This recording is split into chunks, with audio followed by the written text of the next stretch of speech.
السلام علیکم ورحمۃ اللہ وبرکاتہ۔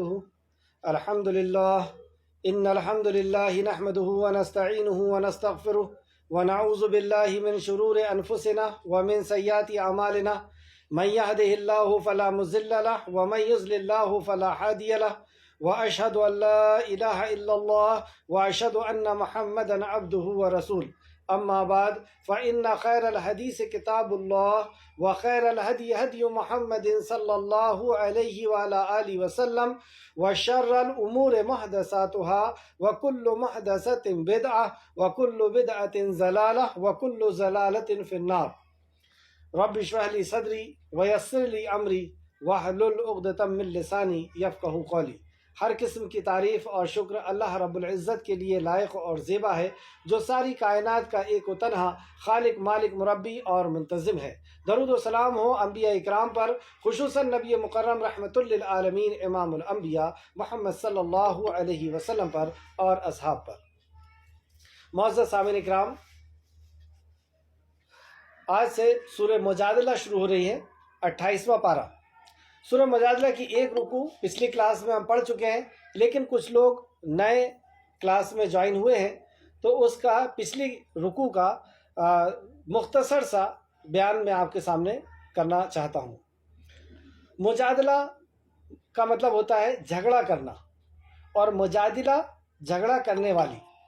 سورہ مجادلہ مدنی ہے۔ ترتیب کے اعتبار سے یہ 58 نمبر کی صورت ہے۔ اس میں 22 آیتیں اور 3 رکوع ہیں۔ اس صورت کے چند اہم موضوعات ہیں، اہم ٹاپک ہیں۔ پہلا، زہار۔ زہار کہتے ہیں دور جہالت میں طلاق بائن کا ایک طریقہ تھا۔ دور جہالت وہ دور جس دور میں اللہ کا کلام نبی کریم صلی اللہ علیہ وسلم تشریف نہیں لائے تھے اور اللہ کا کلام نہیں آیا تھا، وہ دور جہالت کہلاتا ہے، یعنی اپنی مرضی کی زندگی جینے والا دور، یا اپنے بڑوں کے حساب سے یا اپنے معاشرے کے حساب سے زندگی جینے والا۔ اور دور ہدایت، یعنی جب اللہ رب العزت کا کلام آ گیا، نبی مکرم صلی اللہ علیہ وسلم آ گئے، مبعوث ہو گئے، اور آپ نے پھر لوگوں کو اللہ رب العزت کی معرفت یا اللہ کے دین کی معرفت کرائی، پہچان کرائی، اور لوگ اس کے مطابق جینے لگے۔ تو دور جہالت میں طلاق کا ایک یہ سسٹم تھا، ایک طریقہ تھا کہ وہ اپنی بیوی سے یہ کہتے تھے کہ تو میری پیٹھ کی طرح ہے، میری ماں کی پیٹھ کی طرح ہے، یا میری ماں کی طرح ہے، بس یہ کہہ دینا۔ دور جہالت میں طلاق مان لیا جاتا تھا، ایک دوسرے کی جدائی کا سبب مان لیا جاتا تھا۔ اسی طریقے سے دور جہالت میں نکاح کے بھی 4 طریقے تھے۔ ایک یہ موضوع ہے۔ دوسرا، شرغوسی کے احکام و مسائل اس صورت میں بتائے گئے ہیں، یعنی ہم کان میں ایک دوسرے سے جو بات کرتے ہیں اس کو شرغوسی کہتے ہیں، جیسے کانافوسی بھی کہتے ہیں، یا موبائل پہ ہم اکیلے میں بات کر رہے ہیں، یا کچھ لوگوں کے بیچ میں سے ہم کسی آدمی سے ہم چپکے کوئی بات کر رہے ہیں، اس کو شرغوسی کہتے ہیں۔ تو اس کے کیا احکام و مسائل ہیں وہ اس صورت کے اندر بتائے گئے ہیں۔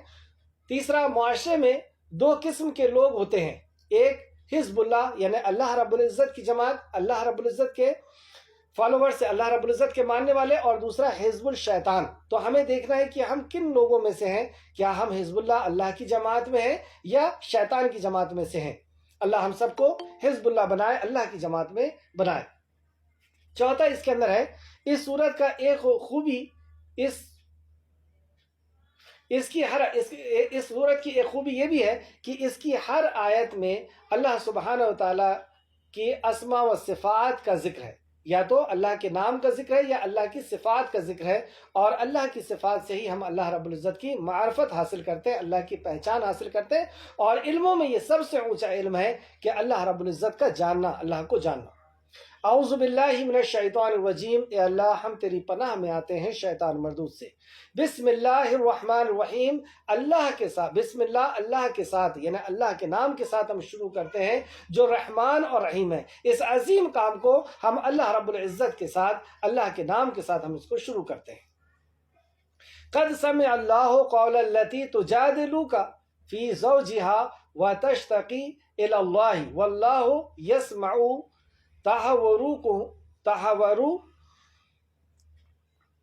تحوراکما ان اللہ سمیع بصیر۔ سمیع اور بصیر 2 صفت کا یہاں پر ذکر کیا گیا۔ قد سمع اللہ، اے نبی یقیناً اللہ نے اس عورت کی بات سن لی۔ یہ کون سی خاتون ہیں جن کے تعلق سے اللہ رب العزت نے وحی نازل فرمائی اور کہا کہ ہم نے اس عورت کی بات سن لی؟ یہ ہیں خولہ بنت ثعلبہ۔ یہ نبی کریم صلی اللہ علیہ وسلم کے پاس آ کر کے اور ان سے بات کر رہی تھیں، یعنی دھیرے دھیرے بات کر رہی تھیں، جو اپنے خاوند کے متعلق آپ سے جھگڑا کر رہی تھی، مجادلہ کر رہی تھی، شکایت کر رہی تھی، بحث کر رہی تھی، جو اپنے خاوند، ان کے خاوند اوس بن صامت کے بارے میں یہ نبی کریم صلی اللہ علیہ وسلم سے شکایت کر رہی تھی، یعنی ان کا کوئی گھریلو میٹر تھا، گھریلو کوئی جھگڑا تھا، اور اس جھگڑے کو، اس میٹر کو یہ لے کر کے نبی کریم صلی اللہ علیہ وسلم کی عدالت میں آئیں۔ تو ہمیں اس سے ایک سبق یہ ملا کہ ہمارے بھی گھر میں جب آپسی کوئی اختلاف ہو تو اس کو ہم اللہ اور اس کے رسول کے طرف رجوع کریں، قرآن و حدیث سے اس کا مسئلہ تلاش کریں۔ تو یہ صحابیہ جو ہے نبی کریم صلی اللہ علیہ وسلم کے پاس آ کر کے شکایت کر رہی تھی اپنے شوہر کی، اور واللہ یسمع تحاورکما، اور وہ اللہ کے طرف شکایت کر رہی تھی۔ اصل میں بظاہر تو یہ تھا کہ نبی کریم صلی اللہ علیہ وسلم سے وہ شکایت کر رہی تھی کہ انہوں نے ان سے اظہار کر لیا ہے، لیکن وہ اللہ رب العزت سے شکایت، یعنی اللہ کے طرف سے وہ فیصلہ چاہتی تھی، اللہ رب العزت کے طرف سے اس مسئلے کا حل چاہتی تھی۔ ان اللہ سمیع بصیر، اور اللہ تم دونوں کی گفتگو سن رہا تھا۔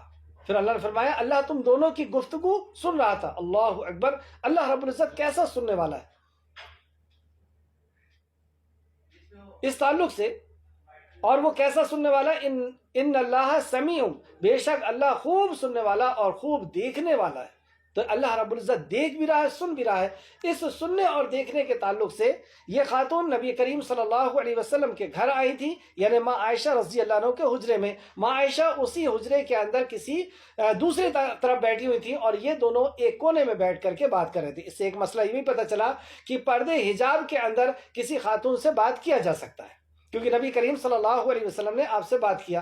اب یہ جو دونوں بات کر رہے تھے، ماں عائشہ فرماتی ہیں کہ میں ان کی کچھ بات سن پا رہی تھی، کچھ بات نہیں سن پا رہی تھی، اور اللہ رب العزت عرش پر مستوی ہونے کے باوجود اللہ رب العزت نے وہاں سے ان دونوں کی بات سن لی، اور میں ان کی بات سن پا رہی تھی، کچھ سن پا رہی تھی، کچھ نہیں سن پا رہی تھی۔ ماں عائشہ صدیقہ کون ہے؟ یہ امہات المومنین، اور مومن کون؟ ولی الذین آمنوا، اللہ کا دوست ہوتا ہے مومن۔ ولی الذین، اللہ کا ولی ہے، دوست ہے مومن، اور یہ مومنوں کی ماں۔ اور جو صفت اللہ رب العزت کی ہے وہ صفت کسی اور کی نہیں ہو سکتی۔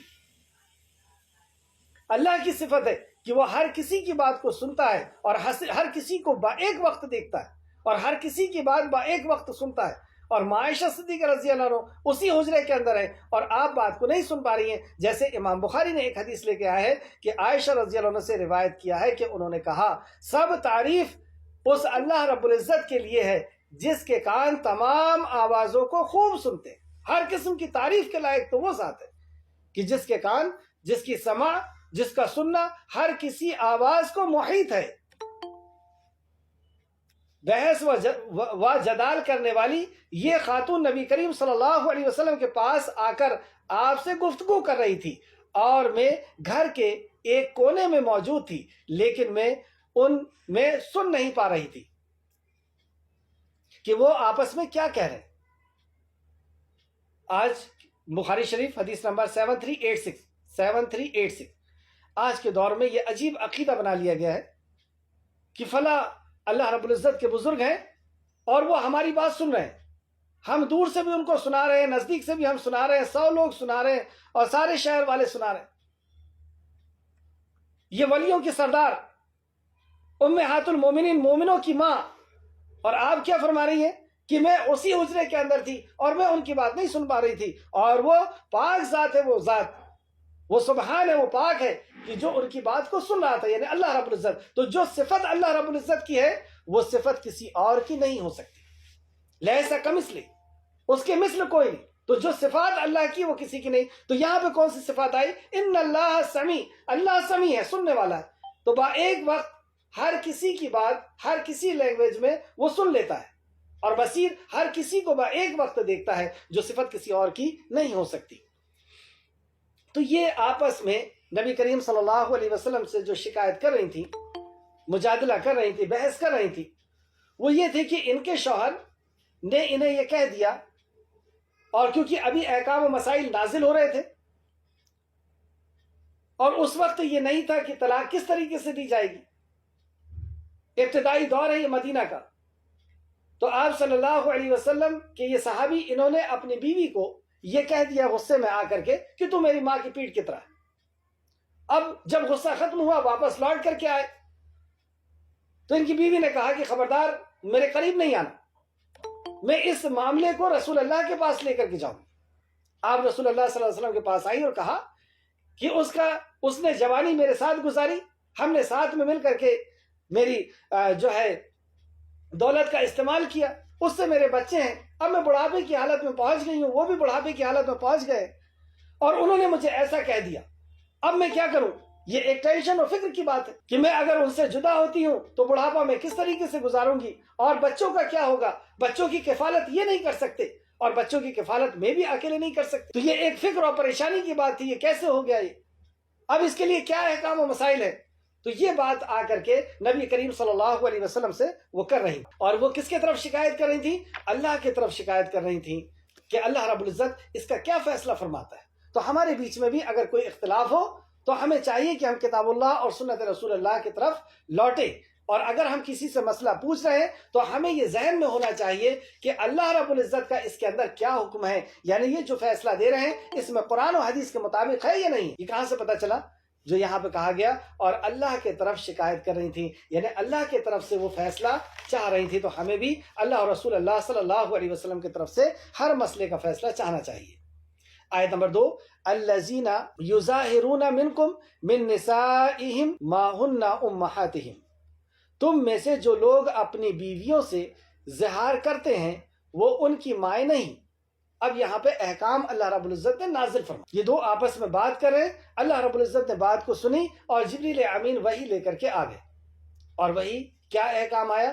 تم میں سے جو لوگ اپنی بیویوں سے زہار کرتے ہیں، یعنی وہ ان کو ایسا کہہ دیتے ہیں کہ تم میری ماں کی پیٹھ کی طرح ہے، زہار کر لیتے ہیں، تو وہ ان کی مائیں نہیں ہوتی۔ یہ ایک اہم مسئلہ پتہ چلا کہ ہم کسی کو بہن کہہ دیں وہ بہن نہیں ہو جائے گی، ہم کسی کو ماں کہہ دیں ماں نہیں ہو جائے گی۔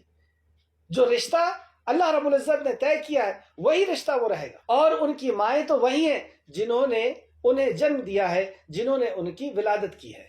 انا امہاتہم الا اللہ ولدناہم، جو ان کی اولاد ہے، جنہوں نے ان کو جنم دیا وہی ان کی مائیں رہیں گی۔ اور بے شک وہ ناگوار بات اور جھوٹ کہتے ہیں، مطلب انہوں نے جو بات کہی ہے یہ ناگوار بات ہے، یہ درست بات نہیں ہے، بہتر بات نہیں ہے، یہ ناگوار بات ہے، یہ گوارا نہیں ہے یہ بات، اور یہ جھوٹی بات ہے جو اس نے اپنی بیوی سے کہہ دیا، یہ جھوٹی بات ہے۔ اور بے شک اللہ بہت معاف کرنے والا اور نہایت بخشنے والا ہے۔ وَإِنَّ اللَّهَ لَعَفُوٌّ غَفُورٌ، کہ وہ عفو اور درگزر کرنے والا ہے، معاف کرنے والا ہے، اور وہ غفور ہے۔ لیکن کب، کیسے؟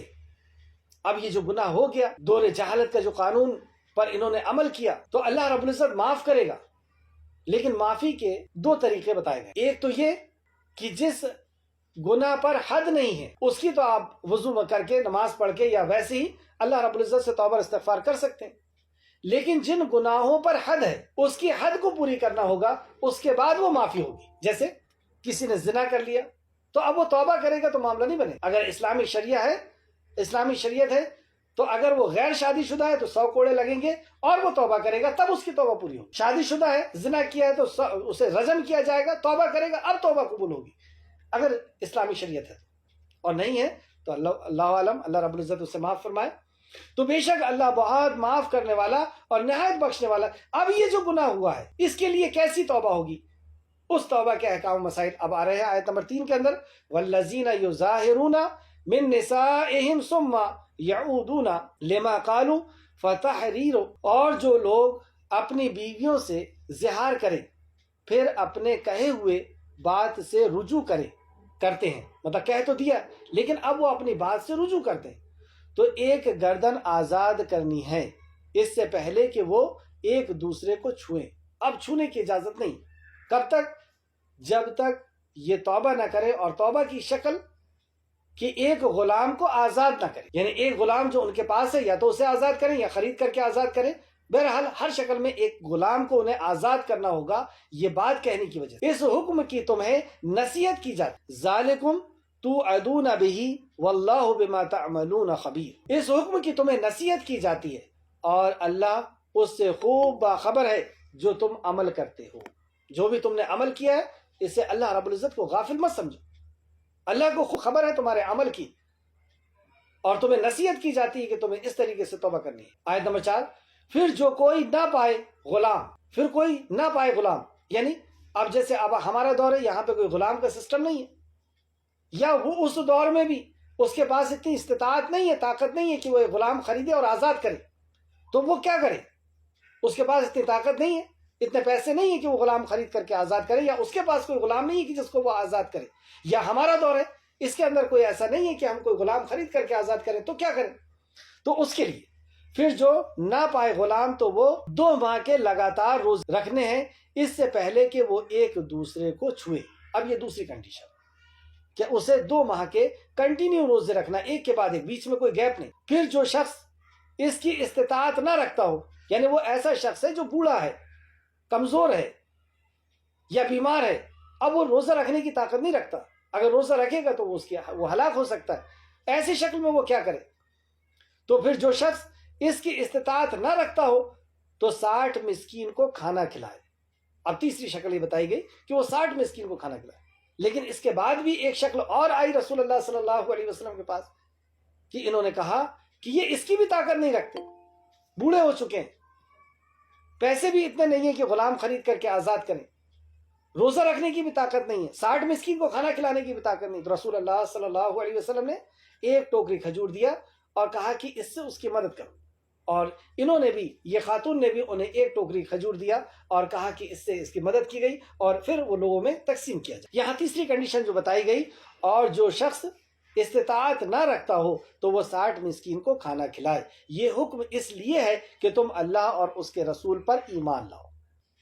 یہ تو عمل ہے، لیکن اس عمل کو ایمان کہا گیا، تو گویا کہ ایمان، عمل جو ہے وہ ایمان میں شامل ہے، اور ایمان کو ہم کیسے ثابت کریں گے؟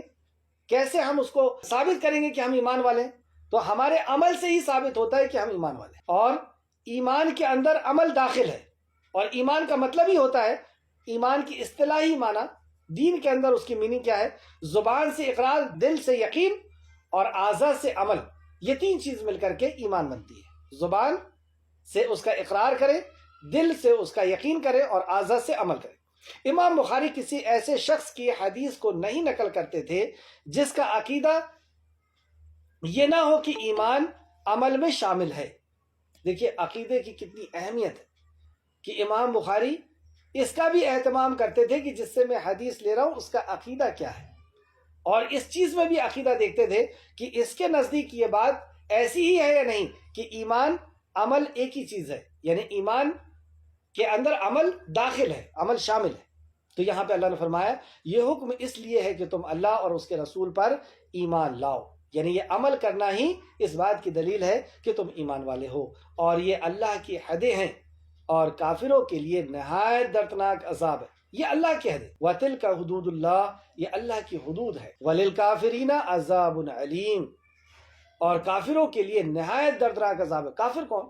جس نے اس کی حدوں کا انکار کیا، جس نے اللہ رب العزت کے حکموں کا انکار کیا، انہوں نے کفر کیا، تو جس نے کفر کیا اس کے لیے دردناک عذاب ہے۔ آیت نمبر 5، ان الذین یحادون اللہ ورسولہ قبتوا کما قبت الذین من قبلہم وقد انزلنا آیات بینات، بے شک جو لوگ اللہ اور اس کے رسول کی مخالفت کرتے ہیں۔ یہاں پہ ہم اپنا جائزہ لیں گے، ہم اپنا محاسبہ، سیلف انالیسس کریں گے، کہیں ایسا تو نہیں کہ ہم بھی اللہ اور اس کے رسول کی مخالفت کریں، کیونکہ جو مخالفت کرتا ہے اس کے لیے کہا گیا قبتوا، وہ ذلیل کیے جائیں گے، دنیا میں ان کے اوپر ذلت اور مسکنت ان کے اوپر ڈالی جائے گی۔ پھر سے دیکھیں، بے شک جو لوگ اللہ اور اس کے رسول کی مخالفت کریں، ہم غور کریں کہ صبح سے شام تک کتنی مخالفت ہو رہی، اور اگر مخالفت ہو رہی تو ہم یہ سمجھ لیں کہ یہ خالق کائنات کا پیغام، یہ خالق کائنات کی طرف سے وہی ہے، یہ خالق کائنات کی طرف سے اعلان ہے، اور اللہ کے ہاں بات بدلی نہیں جاتی۔ اگر ہم اللہ اور اس کے رسول کی مخالفت کر رہے ہیں تو ذلت ہمارا مقدر بن کر کے رہے، ذلیل رسوا ہم ہو کر کے رہیں گے۔ اللہ ہم سب کو محفوظ رکھے، ہم کو اللہ کے نبی اور اللہ کی مخالفت سے، اے اللہ تو ہم سب کو بچا۔ تو بے شک جو لوگ اللہ اور اس کے رسول کی مخالفت کرتے ہیں وہ ذلیل کیے جائیں گے، جیسے وہ لوگ ذلیل کیے گئے جو ان سے پہلے۔ تو تاریخ کا مطالعہ کر کے دیکھ لو، ہم ہسٹری کو اٹھا کر کے دیکھ لیں کہ جس قوم نے انبیاء علیہ السلام کی بات کا انکار کیا، ان کے ساتھ کیا ہوا، ان کو کیسے ذلیل کیا گیا، کیسے ان کو رسوا کیا گیا، کیسے ان کے اوپر ذلت اور مسکنت ڈالی گئی، کیسے ان کے اوپر عذاب آئے۔ تو جیسے وہ لوگ ذلیل کیے گئے جو ان سے پہلے تھے، اور یقیناً ہم نے واضح آیتیں اتاری، صاف آیت، کلیئر احکام و مسائل اللہ رب العزت کی طرف سے اتارے گئے، اور رسول اللہ صلی اللہ علیہ وسلم نے اسے سمجھا دیا، اور صحابہ اکرام نے نبی مکرم کے سامنے عمل کر کے دکھا دیا۔ اب یہ دین 2 اور 2 4 کی طرح واضح ہے، کوئی چیز اس میں ایسی نہیں کہ جس کو ہم نہیں سمجھ سکتے، جس کو ہم نہیں جان سکتے۔ ایسا دین نبی مکرم فرما رہے ہیں کہ میں ایسا دین تمہیں چھوڑ کر کے جا رہا ہوں جس کی راتیں بھی دن سے زیادہ روشن۔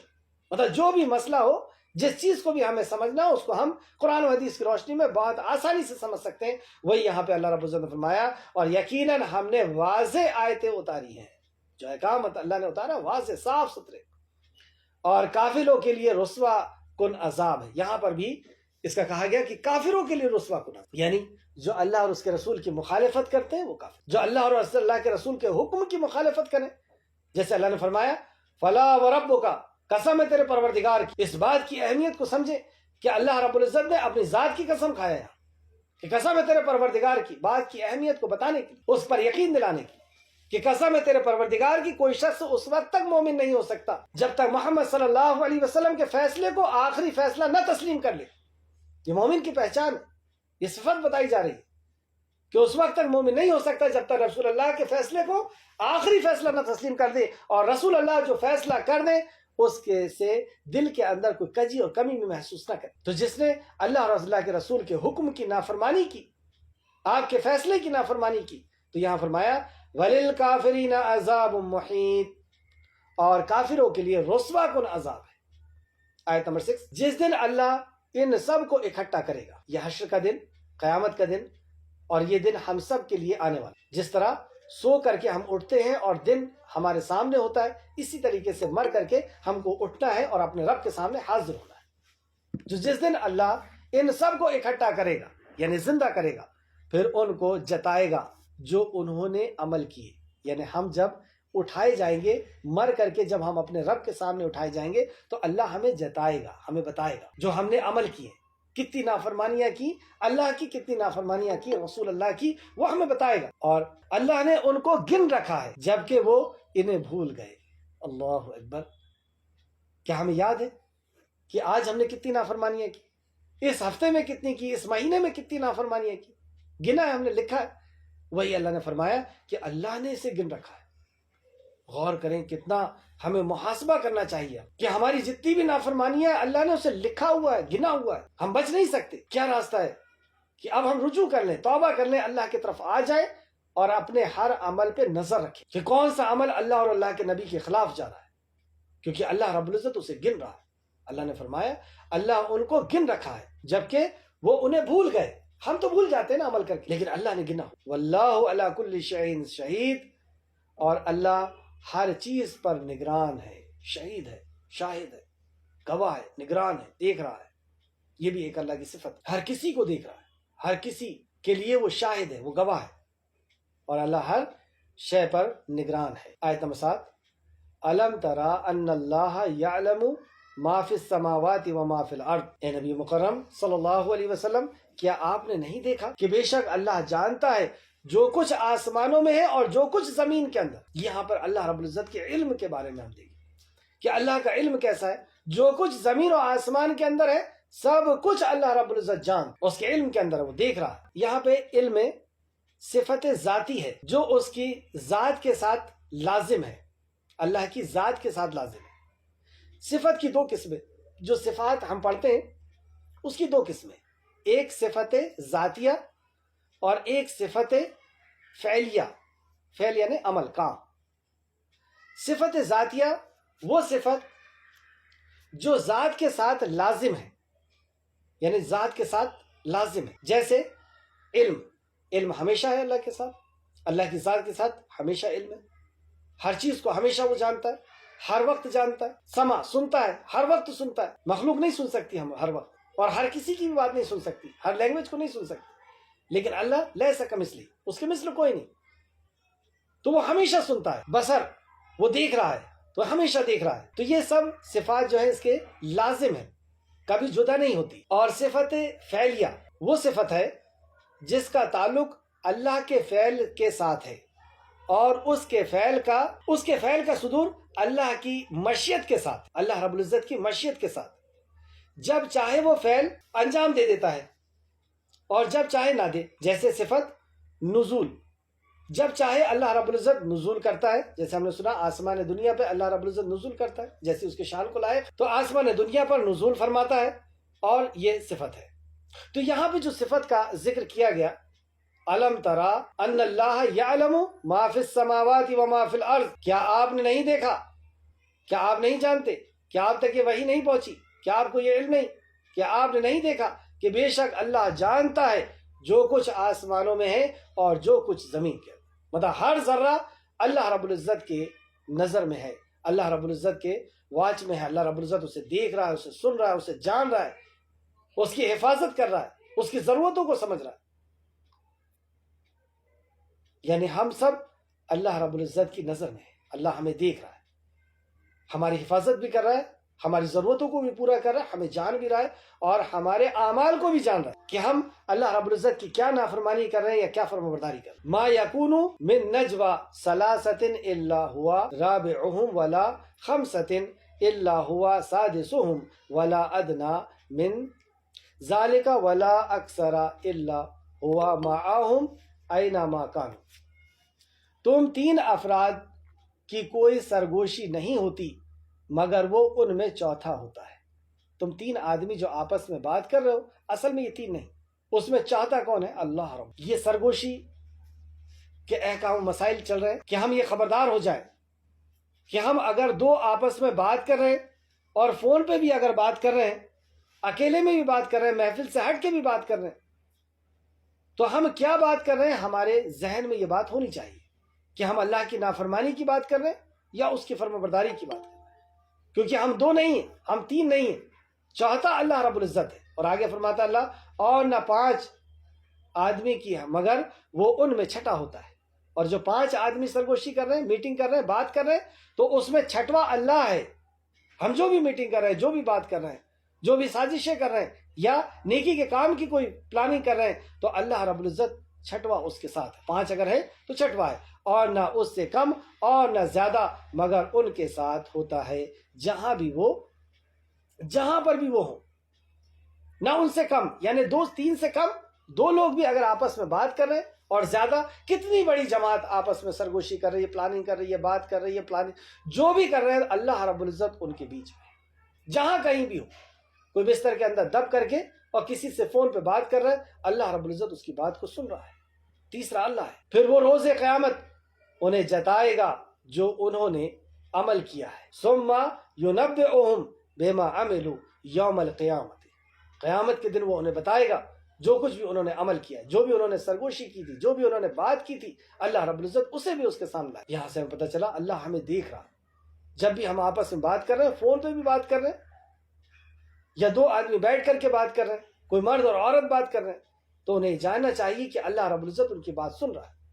ان اللہ بکل شیء علیم، بے شک اللہ ہر چیز کو خوب جانتا ہے، علیم ہے، علم رکھتا ہے.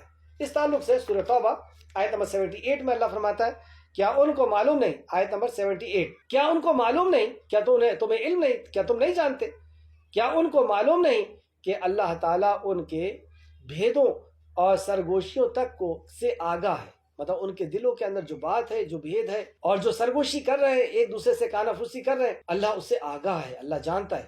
اور یہ کہ وہ غیب کی باتیں جاننے والا ہے، وہ تو غیب تک کی بات جانتا ہے، چھپی ہوئی باتیں بھی جانتا ہے، تمہارے دل کے اندر کیا ہے، کیا آنے والا ہے، اس کو بھی وہ جانتا ہے. سورہ زخرف آیت نمبر 80 میں اللہ رب العزت فرمایا، کیا یہ لوگ یہ خیال کرتے ہیں کہ ہم ان کی پوشیدہ باتوں اور سرگوشیوں کو سنتے نہیں؟ کیوں نہیں، سب سنتے ہیں اور ہمارے فرشتے ان کے پاس ان کی سب باتیں لکھ لیتے ہیں۔ سنتے ہی نہیں، ہمارے فرشتے ان کی باتوں کو لکھ بھی لیتے۔ اس آیت کے تعلق سے، آیت نمبر 7 کے تعلق سے، تفسیر ابن کثیر جلد نمبر 6 صفحہ نمبر 137 امام احمد رحمۃ اللہ علیہ نے فرمایا ہے کہ اللہ سبحانہ و تعالی نے اس آیت کریمہ کا آغاز بھی علم سے کیا اور اس کا اختتام بھی علم سے، کہ اللہ رب العزت سب کچھ، ہر ذرے کو، ساری مخلوق کو، زمین و آسمان کی ہر چیز کو وہ سن رہا ہے، دیکھ رہا ہے، جان رہا ہے۔ علم اس کا ایسا وسیع، اور اسی علم کے ساتھ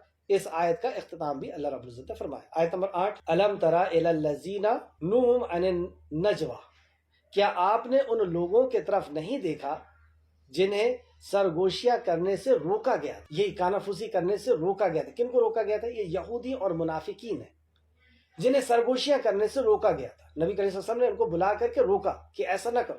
یہ کیسی سرگوشی کرتے تھے؟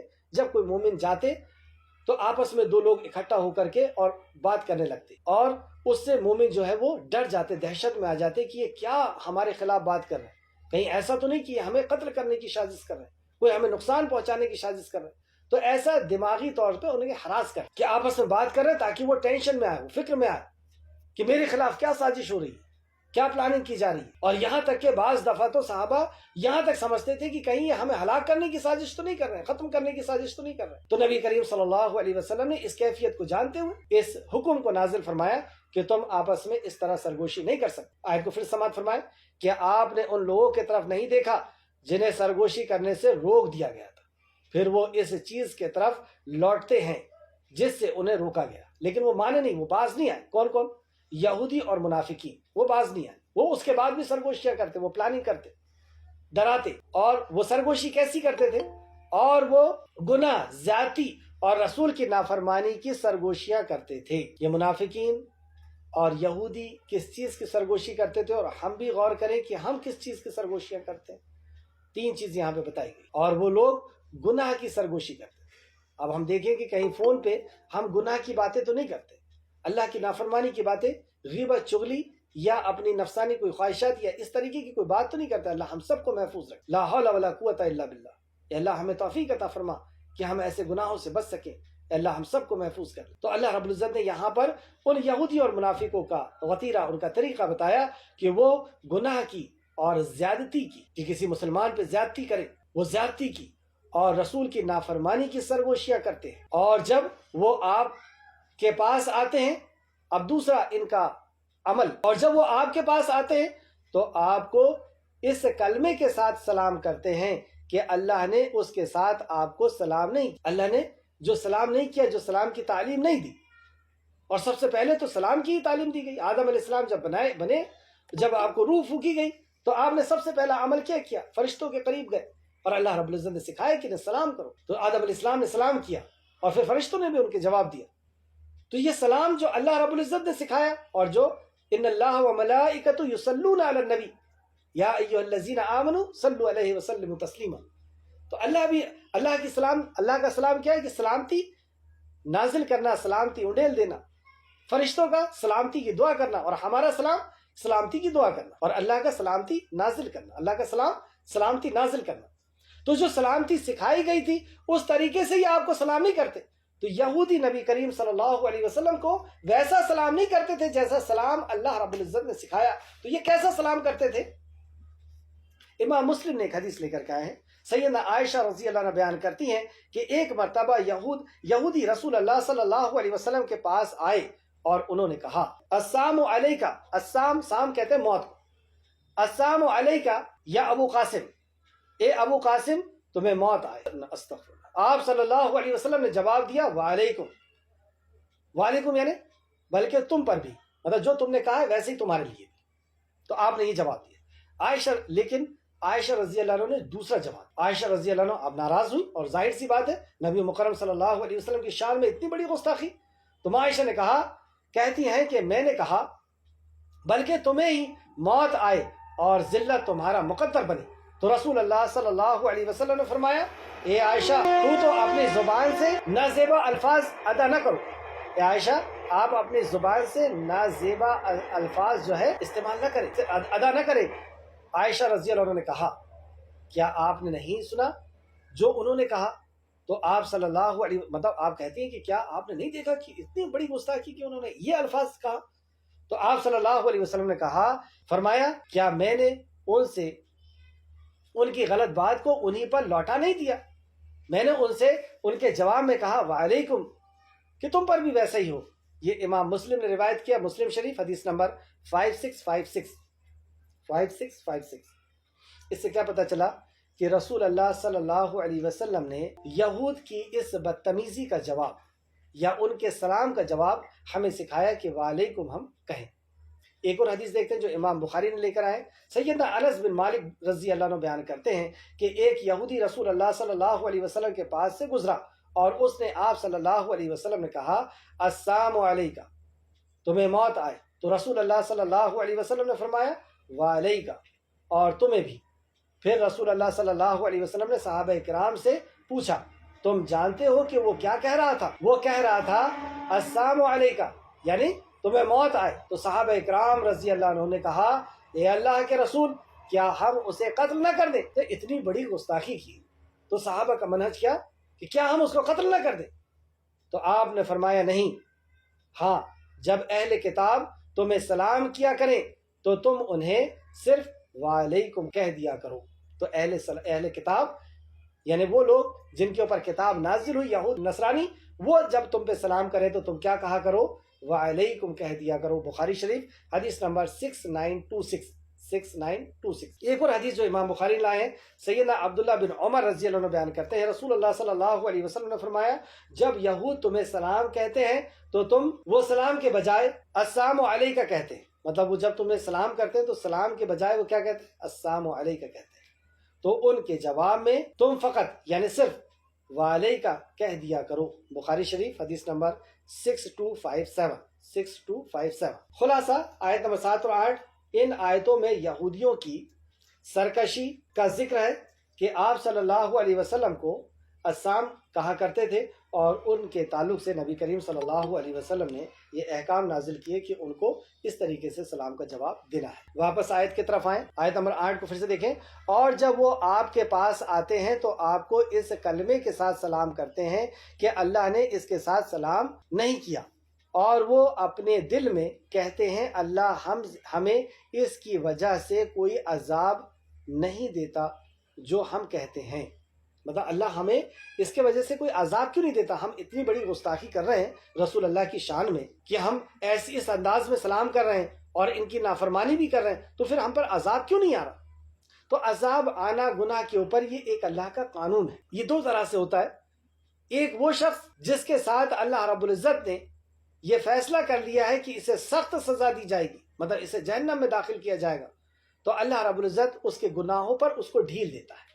جیسے فرعون سرکسی پہ شرکسی کیا جا رہا تھا، ابو جہل عتبہ شرکسی پہ شرکسی کیے جا رہے، انہیں ڈھیل دی جا رہی تھی، لیکن جب پکڑا تو سخت طریقے سے پکڑ، اب بچنے کا موقع اور مہلت نہیں دی۔ تو ہمارے اوپر بھی کوئی مصیبت اور پریشانیاں نہیں آ رہی ہے اگر، تو ہم یہ خوشی نہ بنائیں کہ اللہ ہم سے خوش ہے، ہم بہت نیکوکار ہیں، ہمارے اعمال بہت اچھے، یہ ہم نہ سمجھیں۔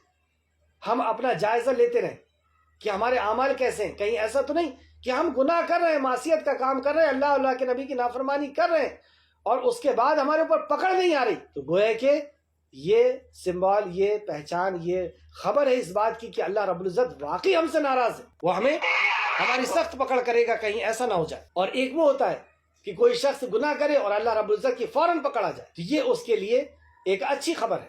جیسے اللہ نے فرمایا کہ جب جو تمہارے اوپر مصیبت آتی ہے وہ تمہارے گناہوں کی وجہ سے آتی ہے، کیوں؟ تاکہ تم رجوع کرو، تاکہ تم اللہ رب العزت کی طرف پلٹو، توبہ کرو، اس گناہ سے بچ جاؤ۔ تو ایک شخص وہ ہے جو گناہ کرتا ہے اور اس کی پکڑ آ جاتی ہے، تو یہ اللہ کی رحمت ہے اس کے لیے کہ وہ اللہ رب العزت اگر پکڑ آ گئی ہے اور اس کو توبہ کی توفیق مل گئی ہے تو یہ اللہ کی رحمت ہے اس کے لیے۔ توبہ کی اگر اسے توفیق مل گئی ہے تو وہ اپنے گناہوں کو یاد کرتا ہے، توبہ کرتا ہے، اور اللہ سے قربت کا ایک ذریعہ بنتا ہے۔ یہ توبہ اللہ کی قربت کا ایک ذریعہ بنتی ہے، اور اس کے گناہ اسی دنیا میں دھل جاتے ہیں۔ اب وہ قبر میں اس گناہ کی وجہ سے نہیں پکڑا جاتا، حشر میں اس گناہ کی وجہ سے نہیں پکڑا جائے گا۔ تو یہودیوں کی یہ سوچ تھی اور منافقوں کی یہ سوچ تھی کہ ہم اتنی بڑی بڑی نافرمانی کر رہے ہیں اور ہمارے اوپر پکڑ نہیں آ رہی، تو گویا کہ یہ نبی صحیح نبی نہیں ہے، یا اس طریقے کی ان کی اپنی سوچ جو بنی ہوئی تھی۔ تو وہ اپنے دل میں کہتے ہیں کہ اللہ ہمیں اس کی وجہ سے کیوں عذاب نہیں دیتا جو ہم کہتے ہیں، مطلب ہم اتنا بڑا گناہ کام کر رہے ہیں، عذاب کیوں نہیں دے رہا؟ ان کے لیے جہنم کافی ہے۔ کیا عذاب دے دیا اللہ نے؟ ان کے لیے جہنم کافی ہے، مطلب دنیا میں انہیں ڈھیل دی جا رہی ہے کہ جو سرکشی کر سکتے ہو کر لو، اور ان کا آخری ٹھکانہ جو ہے وہ جہنم ہے، اور اس میں داخل ہوں گے، مطلب اس کے اندر وہ داخل ہوں گے، پس وہ برا ٹھکانہ ہے، یعنی وہ پہنچنے کی بری جگہ ہے۔ وَاتَّقُوا اللَّهَ، آیت نمبر 9، اے ایمان والو جب تم سرگوشی کرو، یعنی چھپ کر کے بات کرو، الگ جا کر کے بات کرو، کانا پھوسی کرو، کان کے اندر کوئی بات کرو، تو اے ایمان، یعنی اور ہمارے دور میں ابھی فون پہ بات چلتی ہے، تو ایمان والوں کو اس کے احکام و مسائل بتائے گئے۔ اے ایمان والو جب تم سرگوشی کرو تو گناہ، زیادتی اور رسول کی نافرمانی کی سرگوشی مت کرو، مطلب سرگوشی کرنے کی اجازت دی گئی، لیکن کون سی سرگوشی نہیں کر سکتے؟ گناہ کی سرگوشی نہیں کر سکتے۔ اللہ ہم سب کو محفوظ رکھے، فون کے اوپر یا آپس کے اوپر جب ہم اکیلے جا کر کے بات کر رہے ہیں کسی سے، تو گناہ کی سرگوشی نہ کریں، یہ احکام ہے، اللہ رب العزت کے کلام کا حکم ہے۔ اور زیادتی کی، کسی کے اوپر ظلم کرنے کی کوئی پلاننگ نہ کرو۔ اللہ کی نافرمانی یہی زیادتی ہے، یہی ظلم ہے۔ ظلم کس کو کہتے ہیں؟ ظلم اللہ کی نافرمانی، نبی کریم کی نافرمانی کو ظلم کہتے ہیں، اور ظلم عظیم شرک کو کہتے ہیں، یعنی بڑا ظلم۔ تو زیادتی کی اور رسول کی نافرمانی کی سرگوشی مت کرو، یعنی کانافوسی مت کرو، اور تم نیکی، تو پھر کون سی سرگوشی کرے؟ اور تم نیکی اور تقوی کی سرگوشی کرو، نیکی کی سرگوشی کرو۔ آپس میں جب بات کرو تو نیکی کی بات کرو، نیکی کا پلان کرو، نیکی کے بارے میں سوچو، اور تقوی کی سرگوشی کرو، ایک دوسرے کو تقوی کی تلقین کرو، اور اللہ سے ڈرو، یعنی اللہ کا تقوی اختیار کرو۔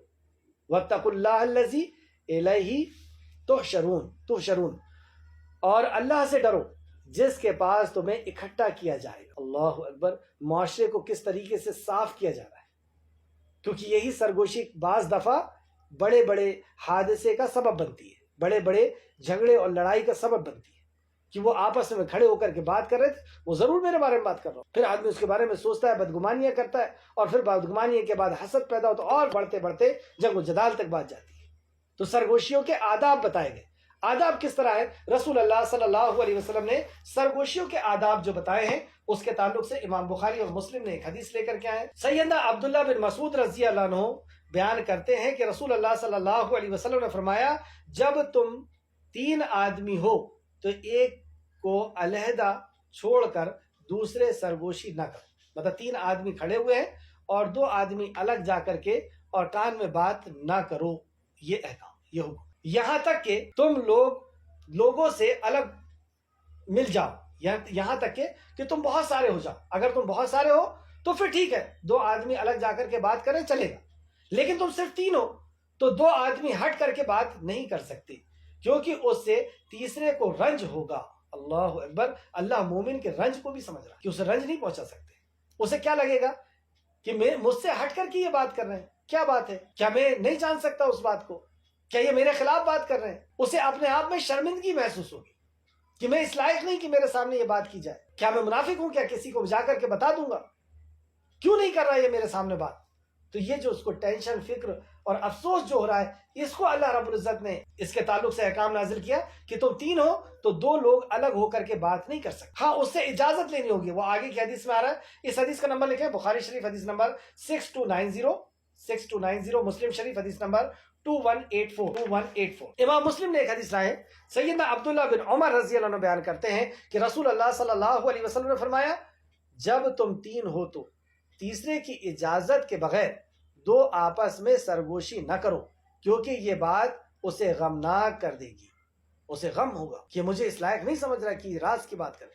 ہاں اس سے اجازت لیں، جیسے ہم 3 کھڑے ہوئے اور 2 کو ہم الگ سے بات کرنا ہے تو اس سے اجازت لیں کہ بھائی یہ تھوڑا سا ایسا آپ کے خلاف کوئی بات نہیں ہو رہی، کوئی سازش کی بات نہیں ہے، یہ ہمارا گھر کا میٹر ہے اور ہم تھوڑا سا الگ ہو کر کے بات کرنا چاہتے ہیں، آپ کی اجازت ہے، وہ اجازت دیں، پھر آپ ہٹ کر کے بات کر سکتے ہیں، ورنہ الگ سے چپکے سے ہٹ کر کے اور کسی سے بات کرنا، اس کی اجازت اسلام نے نہیں دیا، رسول اللہ نے منع کیا۔ مسلم شریف حدیث نمبر 2183، مسلم شریف حدیث نمبر 2183۔ اس طریقے سے سرگوشی جو نبی کریم صلی اللہ علیہ وسلم نے حضرت فاطمہ سے کی تھی، وہاں پر کافی لوگ تھے اور کافی لوگوں کے بیچ میں نبی مکرم نے آپ کے کان میں کہا تھا، اور وہ حدیث آپ دیکھ سکتے ہیں، بخاری شریف کی حدیث ہے، حدیث نمبر 6285۔ تو زیادہ لوگوں کے بیچ میں 2 لوگ آپس میں بات کر سکتے ہیں، لیکن 3 لوگوں سے ہٹ کر کے بات کر نہیں دی گئی۔ تو یہ سرگوشی کے احکام و مسائل تھے۔ آگے دیکھتے ہیں آیت نمبر 10۔ بری سرگوشی تو یہ ہے، یہ اچھی سرگوشی کرنے کی اجازت یہاں پہ دی گئی، یعنی تقوی کی اور اللہ کی فرمانبرداری کی وغیرہ۔ اور بری سرگوشی تو یہ ہے کہ شیطان کے طرف سے، تاکہ وہ ایمان والوں کو غمگین کرے۔ شیطان کا عمل یہاں پہ بتایا گیا کہ وہ ایمان والوں کو غمگین کرتا ہے۔ اسی طریقے سے جب شیطان کی طرف سے خواب ہوتا ہے تو وہ انسان کو ڈرا دیتا ہے، مومنوں کو ڈرا دیتا ہے، غمگین کرتا ہے۔ تو شیطان کا عمل یہ ہے کہ وہ انسان کو غمگین کرتا ہے، اور یہ عمل بھی ایسا ہی ہے جو سرگوشی کا ہے، یہ شیطانی عمل ہے جو کسی دوسرے مومن کو غمگین کرتا ہے۔ اللہ ہم سب کو اس سے بچائے۔ سرگوشی تو ہے ہی شیطان کے طرف سے، تاکہ وہ ایمان والوں کو غمگین کرے۔ تو یہ جو یہودی اور منافقین جو سرگوشی کرتے تھے، یہ شیطانی عمل تھا، اس سے مومن جو ہے فکر مند ہو جاتے تھے۔ ہمارے ساتھ بھی کئی بار ایسا ہوتا ہے کہ کوئی اگر ہمارے خلاف بات کر رہا ہے، یہ بات ہی کر رہا ہے، تو ہم یہ سوچ لیتے ہیں کہ وہ ہمارے خلاف کر رہا ہوگا، یا اگر کنفرم رپورٹ بھی مل جائے کہ ہاں وہ ہمارے خلاف ہی پلاننگ کر رہا ہے، تو ہم ڈر جاتے ہیں کہ اب کیا ہوگا۔ تو اس کے تعلق سے یہاں پہ بہت ہی پیاری بات اللہ رب العزت نے بیان فرمایا آیت نمبر 10 میں، اس کو ضرور نوٹ کریں اور اپنے سامنے رکھیں، اور یہ عقیدہ ہمارا ہو، وَلَيْسَ بِضَارِّهِمْ شَيْئًا إِلَّا بِإِذْنِ اللَّهِ، اور وہ نہیں کوئی ضرر نہیں پہنچا سکتا مگر اللہ کے حکم سے۔ اب وہ کتنی ہی سرگوشیاں کر لے، کتنی ہی پلاننگ کر لے، کتنی ہی ہمارے خلاف سازشیں کر لے، وہ کوئی نقصان نہیں پہنچا سکتا۔ کب تک؟ جب تک اللہ رب العزت کا اذن نہ ہو جائے، اللہ کا حکم نہ ہو جائے۔ تو اب اگر ہمارے خلاف کوئی سرگوشی کر رہا ہے تو یہاں پہ ایک کام بتایا گیا کہ اس سے ڈرنے کی، اس سے چمکنے کی، اس سے خوف کھانے کی ضرورت نہیں ہے، اور وہ انہیں کوئی ضرر یعنی نقصان نہیں پہنچا سکتا مگر اللہ کے حکم سے۔ اور لازم ہے، مطلب ضروری ہے، وَعَلَى اللَّهِ، اور لازم ہے کہ مومن اللہ ہی پر توکل کرے۔ مومن کو تو اللہ ہی پہ توکل کرنا چاہیے، کسی کی سازشوں پر، کسی کی پلاننگوں پر، کسی کے منصوبوں پر اسے ڈرنے اور چمکنے کی ضرورت نہیں ہے۔ وہ اللہ پہ توکل کرے، وہی رازق ہے، وہی زندگی اور موت کا دینے والا ہے، وہی امن اور امان دینے والا ہے۔ تو اللہ رب العزت سے ڈر کر کے زندگی جیے، کہیں اللہ کے خلاف کوئی بات نہ ہو جائے، اللہ کے نبی کے حکم کے خلاف کوئی بات نہ ہو جائے۔ اللہ رب العزت سے ڈرے، مخلوق ڈرنے کی چیز نہیں۔ اللہ ہم سب کو یہ توفیق دے کہ ہم صرف لا خوف، واحد خوف اللہ، کسی کا خوف نہیں، واحد اللہ رب العزت کے خوف کی، کہ ہم صرف اور صرف اللہ رب العزت کا خوف۔ تو آخر میں اللہ نے فرمایا وَعَلَى اللَّهِ فَلْيَتَوَكَّلِ الْمُؤْمِنُونَ، اور لازم ہے، ضروری ہے کہ مومن اللہ ہی پر توکل کرے۔ اللہ رب العزت سے دعا ہے کہ اللہ رب العزت جو کچھ بھی ہم نے پڑھا، سیکھا، سمجھا، اس پہ ہمیں مزید غور و فکر کرنے کی تو توفیق اور رفیق عطا فرما۔ جب تک ہمیں زندہ رکھ، ایمان اور اخلاص کے ساتھ عمل صالح کرنے کی توفیق اور رفیق عطا فرما، اور ہمارا خاتمہ بالخیر فرما، آمین یا رب العالمین۔ السلام علیکم ورحمۃ اللہ وبرکاتہ۔